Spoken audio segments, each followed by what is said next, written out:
Hey guys, welcome back to my channel. So in this video, I'm just going to give you guys a few tips or some of the best ways to go about finding accommodation when moving here as an international student. That is one of my most frequently asked questions: how to go about finding accommodation, what's the accommodation situation, and just different questions related to rent and that. So in this video, I'm just going to give you guys a few tips or 4 of the best ways that you can go about finding accommodation in London, Ontario.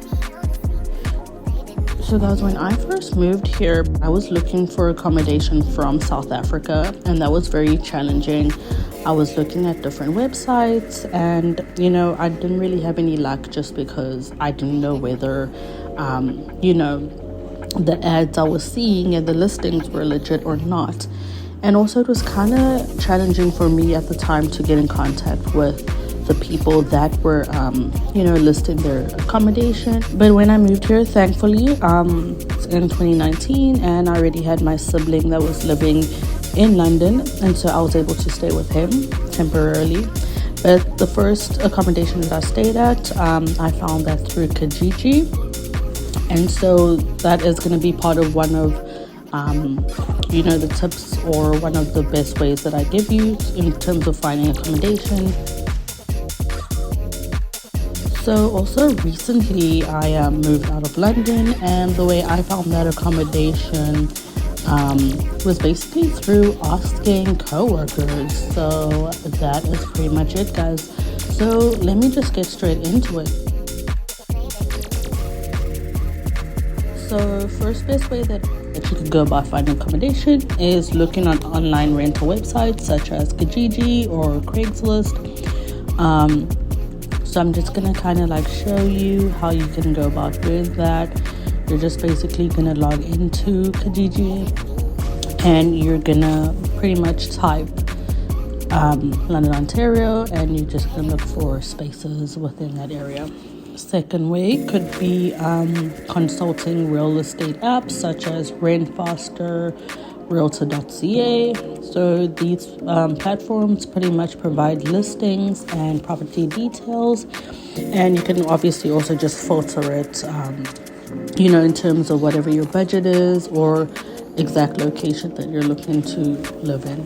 Number 3, I would say, is Facebook Marketplace. So basically, I'm just going to show you guys how to actually go onto Facebook Marketplace. You're just basically going to set your location to London, Ontario, and basically just looking at whatever listings are available. In addition to that, there are quite a few groups that you could join.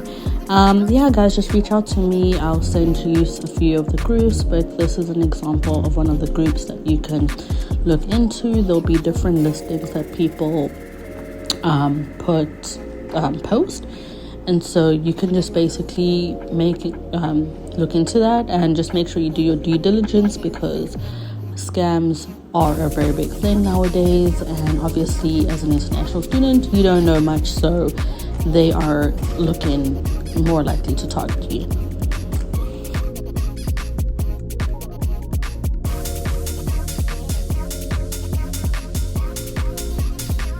Another way you could go about finding accommodation is basically just pretty much when you get here, you get your Airbnb, and once you start school or once you are in London, basically ask people around you. Even if it's strangers, there are strangers that you can literally ask, how do you go about finding accommodation? Or if you come here and, you're staying at Airbnb or with a family member or a friend, and you have, you start work, you're lucky enough to start work, ask your coworkers, ask, if you're working in customer service, if you have time to strike up a conversation with your customer, you can do that. Final way is to reach out to your college or university. So if you come to Fanshawe, reach out to Fanshawe. Coming to Western, reach out to Western. They have so many resources. They have all the information that you need. And they should have quite a few, connections in terms of, helping you find accommodation. But yeah, guys, those are just a few of, the common or best ways to go about finding accommodation before you get here, or, once you are here. And just really be mindful of scams, okay? And just make sure that you're also just checking out the accommodation before committing to it, So that pretty much wraps up this video, guys. I hope you found some value in it, and I shared some very important information with you. Don't forget to like, comment, and subscribe. Until next time, bye.